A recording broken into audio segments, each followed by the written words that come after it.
Bienvenue sur ma chaîne YouTube. Aujourd'hui, on va tester plusieurs filtres de GMIC qui sont un petit peu de la même famille. Donc, grid cartésiane, grid hexagonal et grid triangulaire. Voilà. Donc, si on fait un zoom, on voit les fameux triangles, les fameux hexagones et les fameux plus cartésianes. Voilà. Si vous trouvez intéressant cette vidéo, je vous remercie de me mettre un pouce vers le haut et de me laisser un commentaire. Et sur ce, je vous souhaite un bon visionnage de ce test. Alors c'est parti, nous voici sur la version 2.10.36. On va aller tout de suite sur filtre GMIC Qt. C'est un plugin, je vous mets le lien dans la description si vous souhaitez le télécharger. Alors, nous sommes sur la version 3.35, donc toujours dans la rubrique Array and Tiles, et on va s'intéresser à Grid Cartesian.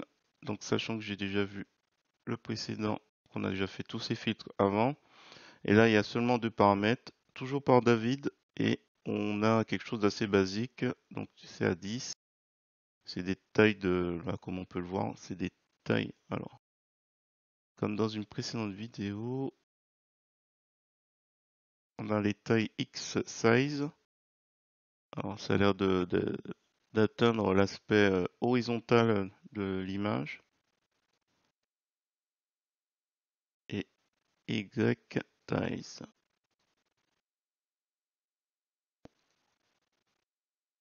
Alors, c'est juste pour créer une grille cartésienne sur une image.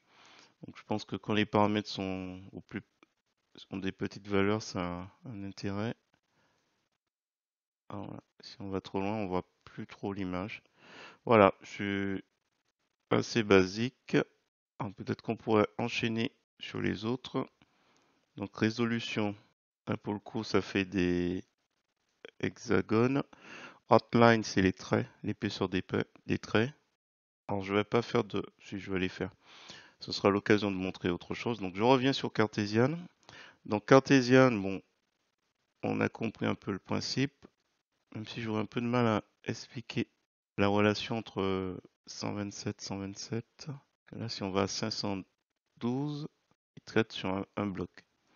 Alors, le fonctionnement technique, j'aurais un peu de mal à vous expliquer pourquoi il agit comme ça et pas d'autres. Mais si je devais m'aventurer sur une explication, je pense qu'il doit certainement prendre la moyenne des pixels par portion au niveau horizontal. Donc là, je vais revenir un petit peu avant. Alors, ce qui est marrant par rapport à grid cartésiane, et on va voir celui-là, grid hexagonal, c'est dans le grid hexagonal, vous avez la possibilité de jouer sur l'épaisseur des traits. Donc voilà, deuxième filtre appartenant à la famille grid. Là, ce qui est intéressant, c'est que l'épaisseur des traits, vous pouvez l'augmenter, outline. Et la résolution, alors si je réduis la résolution, c'est pas intéressant. Voilà, on pourrait s'imaginer. Euh, et puis après, vous avez grid triangulaire qui là pour les paramètres. Alors, c'est bien les paramètres par défaut.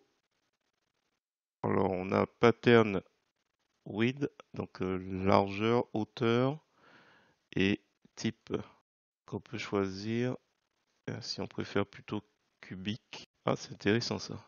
Quelque chose qui m'intéresse sur celui-là. Ok. Bon, on va les tester. Alors, on va les sortir un par un. Donc, grid cartésienne, je vais rester sur 30-30 et on va faire nouvelle image et on va appliquer pour qu'il nous sorte cet exemple, grid hexagonal. Alors, on était sur ces paramètres-là, peut-être une résolution un peu plus grande, anti-alésienne. Alors, tout ça, c'est de David, hein, en fait, David Chumperley.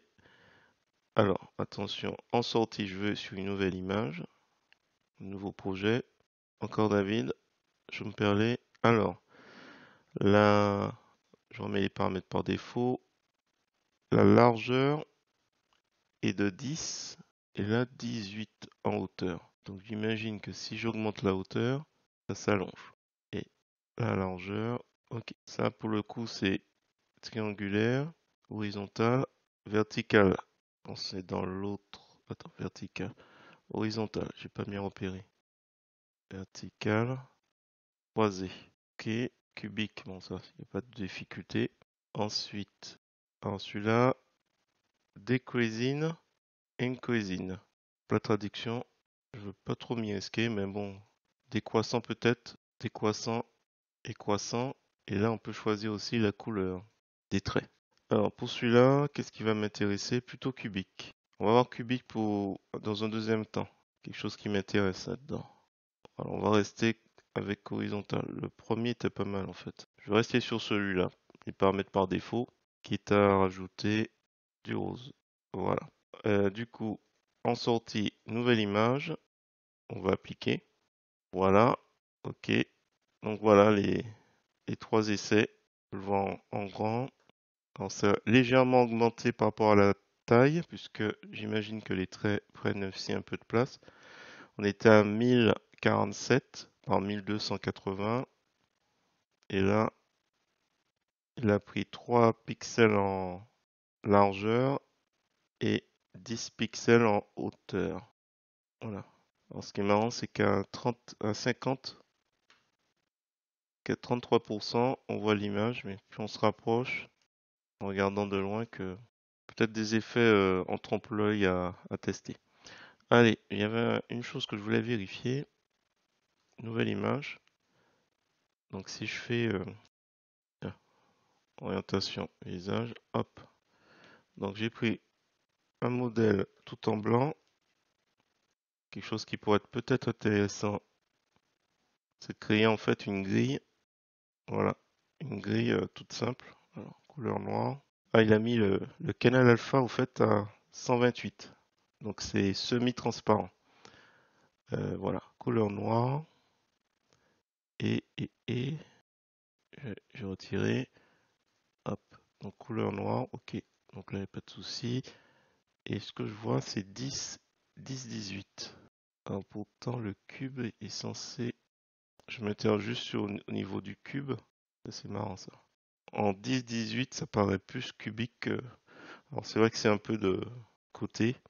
Voilà. Dans ce sens-là, ça paraît beaucoup plus cubique que si je mettais la hauteur et la largeur au même niveau. Alors, je vais faire OK. Ça me fait penser à une grille isométrique. Bon, simplement, je sais pas. Il faudra regarder à l'occasion.